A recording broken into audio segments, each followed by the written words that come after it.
Fausto Ortiz, exministro de Economía, para que nos cuente. Gracias, Fausto, por estar con nosotros. ¿Qué va a pasar después de toda una política económica en los últimos 4 años? ¿Qué va a pasar de aquí para adelante económicamente con el país? Sí, gracias, María Josefa. Un saludo cordial. Lo que uno podría checar de los 4 años es que quien nos está rigiendo en tema económico, más que una autoridad que hace política, es el precio del petróleo.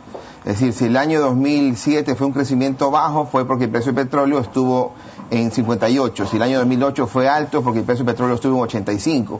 El año 2010 va a ser un buen año económico porque el precio del petróleo va a estar en $90.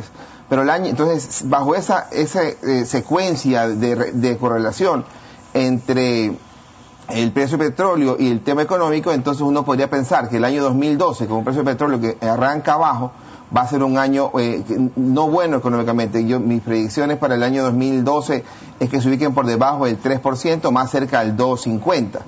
Entonces, ¿eso qué está implicando? Eso está implicando que el gobierno debería estar planteando para el presupuesto del 2012 un precio de petróleo mucho más acorde a la realidad actual y futura que el precio histórico que están planteando en $93. Es decir, hay que trabajar en una identificación plena de menos recursos para el lado petrolero y una identificación más acelerada del financiamiento internacional. Y si el petróleo sigue bajando o no llega a quedarse en un precio de $93, como ya lo hemos visto que ha bajado bastante, ¿qué pudiera pasar adentro? ¿Qué le puede pasar a la gente común cuando esto suceda y se quede ese precio bajo por bastante tiempo? Hasta $80 la gente común no va a sentir impacto, ¿no? Si uno dice de 93 a 80 son $13 por barril, cada dólar representa 70 u 80 millones de dólares anuales de impacto. Estamos hablando cerca de $1.000 millones de menos recursos para el fisco, lo que va a significar $1.000 millones o que busca más financiamiento o que disminuye la obra pública. Y lo que yo creo que va a ocurrir en el 2012 va a ser un año en donde por primera vez el gobierno va a ver que la obra pública no va a poder crecer como creció en el 2006 de 1.500 millones al 2007 de 2.700 y luego en 2008 5.500, 5.800, 6.000, 7.000 y quizás este año a 8.000 millones. Y el año 2012 que seguramente va a haber una disminución de lo que tiene que ver con obra pública. Y para la gente que está asociada a obra pública, en el mejor escenario, el año 2012 va a ser un año malo frente al año pasado. Para el resto de la economía, mientras esté arriba de 80, la economía se va a mover, como hemos visto en el pasado, en promedio por debajo del 4%. ¿El Ecuador ha crecido o está crecido lo suficiente para resistir los impactos de lo que sucede en el mercado, en el ámbito internacional?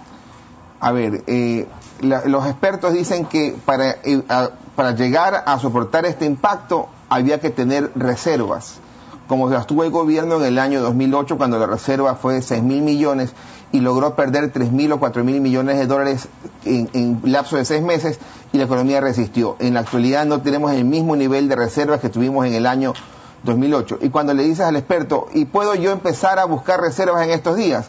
El experto te dice, seguramente ya es muy tarde. Por lo tanto, lo que nos toca hacer en el resto del año es suavizar un poco el gasto de capital por el lado petrolero, que tiene un buen comportamiento en el año 2011, es decir, suavizarlo un poco, acumular algo de reservas para enfrentar un 2012 potencialmente complicado para la obra pública. Pero también hay otra parte de la economía que se va a ver afectada, que es el sector exportador.